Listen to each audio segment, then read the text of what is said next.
નમસ્તે મિત્રો, આપનું સ્વાગત છે યુટ્યુબ ચેનલ ગ્લિમ ઓફ ગોડમાં. આપણે શ્રીમદ ભાગવતના 10મા સ્કંદમાં આગળ વધી રહ્યા છે. છેલ્લે આપણે જોયું હતું જરાસંઘના બંદી રાજાઓનો દૂત. આજે આપણે જોઈશું જરાસંઘ વધ. શ્રી સુખદેવજી બોલ્યા, રાજા યુધિષ્ઠિર ઋષિમુનિઓ તથા સર્વશ્રેષ્ઠ સભાસદો સાથે સભામાં બેઠા હતા. એમણે શ્રી કૃષ્ણને કહ્યું, હે ગોવિંદ, હું સર્વશ્રેષ્ઠ રાજસૂય યજ્ઞ કરવા માંગુ છું અને એમાં તમારી અને તમારી દેવતા સ્વરૂપ વિભૂતિઓની પૂજા કરવા માંગુ છું, એટલે આ યજ્ઞને તમે જ પૂર્ણ કરાવો. શ્રી કૃષ્ણ બોલ્યા, હે ધર્મરાજ, તમારો આ વિચાર ઉત્તમ છે. આ મહાયજ્ઞ દેવતા, પિતરો, મુનિઓ અને સમસ્ત પ્રાણીઓ માટે અભિષ્ટ છે, માટે તમે યજ્ઞની તૈયારી કરો. યુધિષ્ઠિરે તરત જ પોતાના ભાઈઓને આજ્ઞા આપી, એટલે તેઓ અનેક રાજાઓને જીતી દિગ્વિજય કરી ઘણું ધન લઈ આવ્યા. પણ જરાસંઘ જીતાયો નહીં. એટલે યુધિષ્ઠિર વિચારવા લાગ્યો કે જરાસંઘને કેવી રીતે જીતવો. ત્યારે કૃષ્ણએ ઉદ્ધવજી દ્વારા આપવામાં આવેલી સલાહ વિશે યુધિષ્ઠિરને જાણ કરી. યુધિષ્ઠિર આ સાંભળી સહમત બની ગયા. ત્યારબાદ ભીમ, અર્જુન અને કૃષ્ણ બ્રાહ્મણના વેશમાં જરાસંઘના પાટનગર ગિરિવ્રજ પહોંચ્યા. બ્રાહ્મણો પ્રત્યે ઉદાર જરાસંઘે તેમનું ભાવભીનું સ્વાગત કર્યું. કૃષ્ણ બોલ્યા, રાજન, તમારું કલ્યાણ થાઓ. અમે ઘણી દૂરથી આવ્યા છીએ. અમે જે માંગીએ એ અમને આપો. તેમની વાત સાંભળી જરાસંઘ વિચારમાં પડી ગયો. તેણે ધ્યાનથી તેમના તરફ જોયું અને સમજી ગયો કે આ બ્રાહ્મણો નથી, પણ ક્ષત્રિયો છે. છતાં તે ઉદારતાથી બોલ્યા, હે બ્રાહ્મણો, જો તમે મારું માથું માંગશો તો હું એ પણ આપી દઈશ. તમારી જે ઈચ્છા હોય તે માંગો. શ્રી કૃષ્ણ બોલ્યા, હે રાજેન્દ્ર, અમે બ્રાહ્મણો નથી, ક્ષત્રિય છીએ. અમે દ્વંદ્વ યુદ્ધ માંગીએ છીએ. આ ભીમ અને અર્જુન છે અને હું તમારો શત્રુ કૃષ્ણ છું.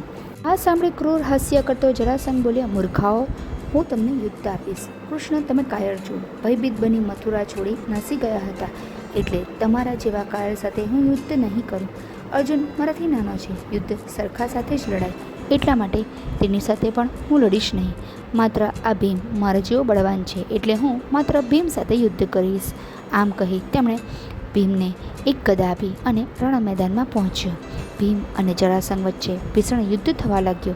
જાણે બે હાથીઓ એકબીજા સાથે લડતા હોય એવું લાગતું હતું. 27 દિવસો સુધી યુદ્ધ થતું રહ્યું.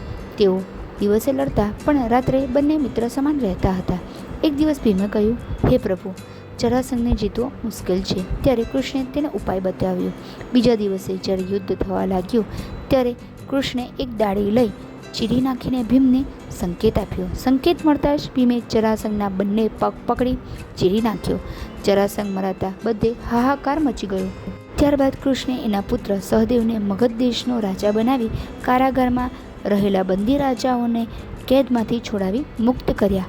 કારાવાસમાંથી છૂટેલા એ 20,800 રાજાઓએ ભગવાન શ્રી કૃષ્ણના દર્શન કર્યા અને એમના ચરણોમાં મસ્તક નમાવી એમની સ્તુતિ કરી અને પછી બોલ્યા, હે પ્રભુ, આપના દર્શનથી અમારા જન્મોજન્મના પાપ નાશ પામ્યા છે. અમે તમારા આશ્રિત છીએ, અમને આજ્ઞા કરો. શ્રી કૃષ્ણ બોલ્યા, તમે મારી ભક્તિ પૂજન કરતા રહો.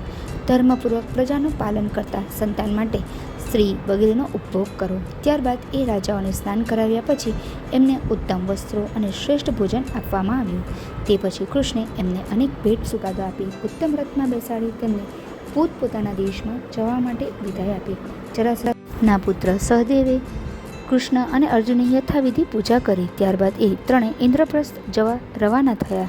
ત્યારબાદ ત્યાં જઈ એમણે શંખનાદ કરી પોતાના વિજયની સૂચના આપી. આ છે જરાસંઘ વધ નામની કથા. જરાસંઘ ભલે દુશ્મન હતો, પરંતુ રે બ્રાહ્મણોને ભેટ આપવાની વાત કરે છે ત્યારે તે પોતાના વચનનું પાલન કરે છે અને દાનવીરતા બતાવી છે, જે આપણને શીખવે છે કે ગમે તેવી પરિસ્થિતિ હોય, પરંતુ આપણે આપણા વચનનું પાલન અવશ્ય કરવું જોઈએ. માત્ર શારીરિક બળ પૂરતું હોતું નથી. ઘણી વખત વિજય મેળવવા માટે બુદ્ધિ અને સાચી વ્યૂહરચના વધારે જરૂરી બને છે, જે આપણે શ્રી કૃષ્ણની ચતુરાઈમાંથી શીખી શકીએ છીએ. ગમે તેવી પરિસ્થિતિ હોય, પરંતુ હંમેશા ધર્મ અને સત્યનો જ વિજય થાય છે, જે આપણે જરાસંઘ વધમાંથી શીખવા મળે છે.